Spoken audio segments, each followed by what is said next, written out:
मेरा नाम है मोहित और आपका स्वागत हमारे YouTube चैनल हिस्ट्री चैंपियन में। तो जैसा कि आप जानते हो, आपका जो पेपर होने वाला है इंग्लिश लिटरेचर का 5th सेमेस्टर का मॉडर्न पोएट्री एंड ड्रामा का, कौन सा पेपर होगा? मॉडर्न पोएट्री एंड ड्रामा का जो पेपर होगा उससे संबंधित जितने महत्वपूर्ण प्रश्न होने वाले हैं सारे सारे मैं आपको करवाने वाला हूं। बस आपको क्या करना है, वीडियो को पूरा देखना है, चैनल को सब्सक्राइब कर देना और अपने दोस्तों को जरूर से शेयर कर देना है। समझ में आ गया? ये पीडीएफ जो आपको मैं पढ़ा रहा हूं फ्री में हमारे टेलीग्राम चैनल पे उपलब्ध है। जैसे आप हमारा टेलीग्राम चैनल ज्वाइन करोगे, इस प्रकार के हमारा जो टेलीग्राम चैनल है वहां पर पहुंच जाओगे और वहां पर नीचे की तरफ English literature BA 5th semester के नाम से पीडीएफ पड़ी होगी।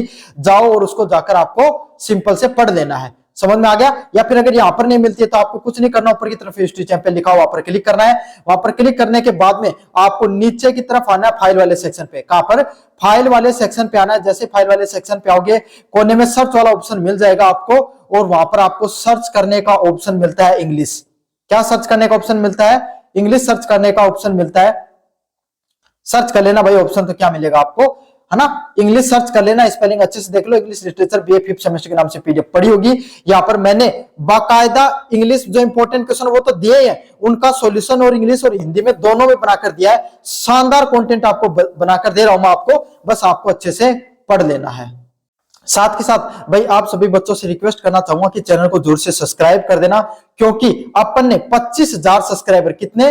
25,000 सब्सक्राइबर का आपके सामने टारगेट ले रखा है। अब ज्यादा नहीं बचे हैं, 500 सब्सक्राइबर बचे हैं। आपका भी आखिरी पेपर है, अगले सेमेस्टर का आपको सबसे पहले कंटेंट चाहिए तो चैनल को सब्सक्राइब कर दो भाई। अपने 500 सब्सक्राइबर मात्र अब की बार, बस आपको लास्ट में 500 सब्सक्राइबर करने हैं। जो वीडियो देख रहे हैं अगर आप भी सब्सक्राइब कर दोगे तो हो जाएंगे 500 सब्सक्राइबर, ज्यादा बड़ी बात है नहीं।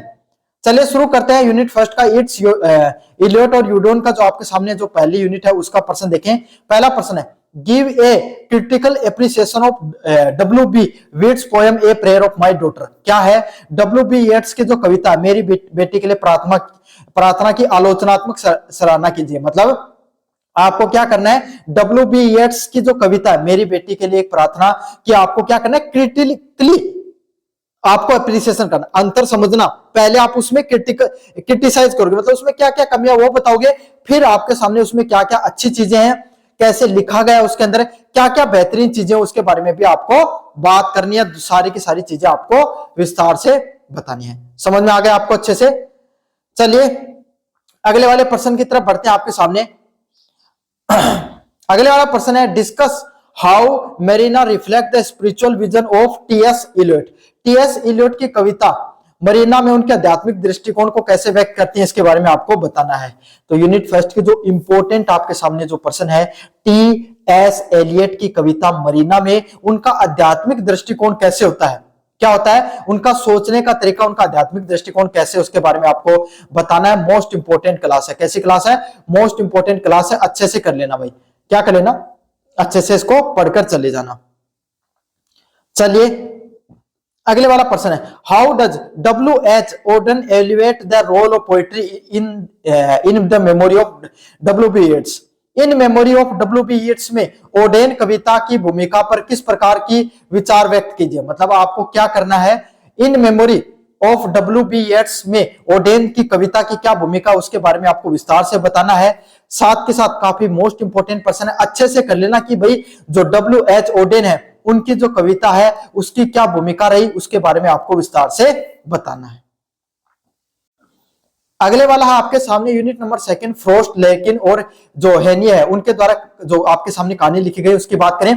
Give a critically appreciation of the Robert Frost poem breaches. मतलब रॉबर्ट फ्रॉस्ट की कविता ब्रीचर्स की आलोचनात्मक सराहना कीजिए। क्या करना आपको, रॉबर्ट फ्रॉस्ट की जो कविता है ब्रीचर्स की आपके आलोचनात्मक सराहना करनी है। सेम वही पर्सन है, पहले आप उसको एप्रिसिएशन करो फिर उसको क्रिटिकली एनालिसिस करो कि लिखी गई तो जो रॉबर्ट फ्रॉस्ट है उनके द्वारा कैसी कविता लिखी गई, उसके अंदर क्या क्या खूबियां थी, क्या क्या कमियां थी, उसके बारे में आपको विस्तार से बताना है। तो क्रिटिकली अप्रिसिएशन ये होता है, पहले उसमें कमियां हो तो वो भी बताओ और अच्छाइयां क्या क्या है उसके अंदर वो भी बताओ। एक आपको न्यूट्रल तरीके से आपको चीजों को बताना होता है। काफी इंपॉर्टेंट है, अच्छे से करके चले जाना इस वाले पर्सन को भी।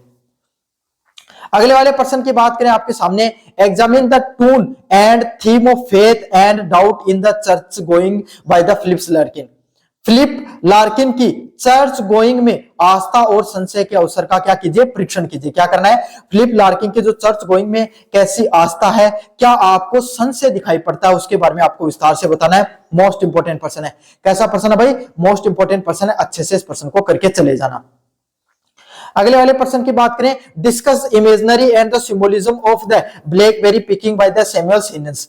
सिमन हिनी की कविता ब्लैकबेरी पिकिंग में बिंब और प्रतिबिंबों की विवेचना कीजिए। क्या करना है, सीमेंस हेनी की जो कविता है ब्लैकबेरी पिकिंग, उसमें कैसे बिंब और जो प्रतीक है उनका प्रयोग किया गया, उनके बारे में आपको विस्तार से बताना। मोस्ट इंपोर्टेंट पर्सन है।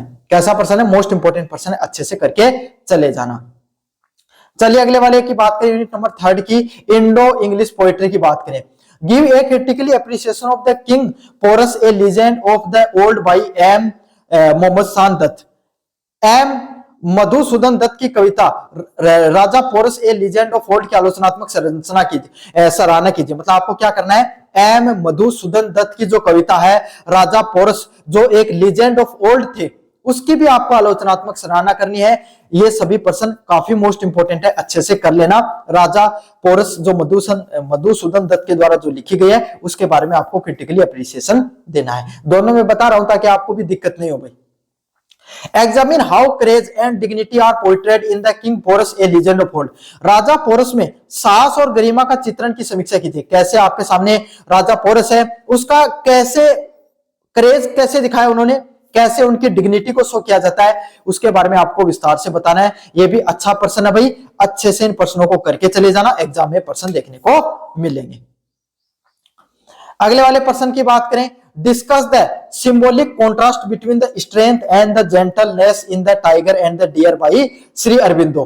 क्या बताना है, श्री अरविंदो की जो कविता है टाइगर एंड द डियर की शक्ति और सौम्यता की प्रतीकात्मक अंतर के बारे में विवेचना करनी है। क्या बताना आपको, श्री अरविंदो की जो कविता लिखी गई है the tiger and the deer, उसमें कैसे स्ट्रेंथ, इंपोर्टेंस समझना, स्ट्रेंथ और जेंटलनेस, कैसे शक्ति और कोई भी व्यक्ति की जो जेंटलनेस होती है उनको कैसे आपके सामने सिंबल के माध्यम से दिखाया है। टाइगर को एक स्ट्रेंथ के रूप में दिखाया गया, डियर को एक जेंटलनेस की तरीके से दिखाया गया है। दोनों के अंदर सिंबॉलिक रिप्रेजेंटेशन दिया गया है। ये सिंबॉलिक रिप्रेजेंटेशन में क्या कॉन्ट्रास्ट है, उसके बारे में आपको विस्तार से बताना है। काफी अच्छा पर्सन है, इस प्रकार के पर्सन अक्सर एग्जाम में पूछे जाते हैं, अच्छे से कर लेना भाई। अगले वाला पर्सन है ड्रामा का, यूनिट 4 में ड्रामा का पर्सन है। पहला पर्सन है critically appreciation of the Mohan Rakesh play the आधे अधूरे। मोहन राकेश का जो नाटक है आधे अधूरे की आलोचनात्मक संरचना करनी है। क्या करनी है, मोहन राकेश के द्वारा जो नाटक लिखा गया आधे अधूरे, उसके बारे में आपको क्या करनी है, आलोचनात्मक आपके सामने सराहना करनी है।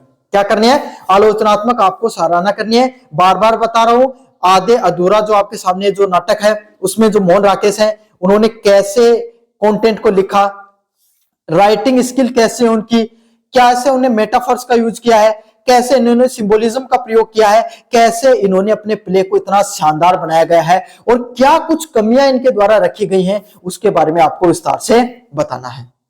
अगले वाला पर्सन है भाई आपके सामने, discuss the theme of fragmentation and identity crisis in Aadhe Adhure. आधे अधूरे में विखंडन और पहचान संकट के विषय में समीक्षा कीजिए। क्या करना है, आधे अधूरे के अंदर जो अलगाव देखने को मिलता है, फ्रेगमेंटेशन देखने को मिलता है और आइडेंटिटी क्राइसिस क्या होता है। आइडेंटिटी क्राइसिस कोई भी व्यक्ति के अंदर अपनी पहचान बनाने की जो आपके सामने उसके अंदर उत्सुकता होती है, उसको आइडेंटिटी क्राइसिस, मतलब काफी लोगों को देखा होगा ना जिनके अंदर ये होता है कि भाई मेरे को पहचाने, मेरे को फेम मिले, मेरे को नाम मिले, जिनके अंदर ये कमी होती है उसी को आइडेंटिटी क्राइसिस के नाम से जाना जाता है। तो इस आधे अधूरे में विखंडन और पहचान संकट के विषय वस्तु की आपको समीक्षा करनी है। काफी अच्छा पर्सन है, अच्छे से कर लेना इस पर्सन को। अगले वाला है analyse the Shivratri as the representation of the modern middle class crisis in Aadhe Adhure. आधे अधूरे में सावित्री चरित्र को आधुनिक मध्यवर्गीय संकट के रूप में प्रतीक किया गया।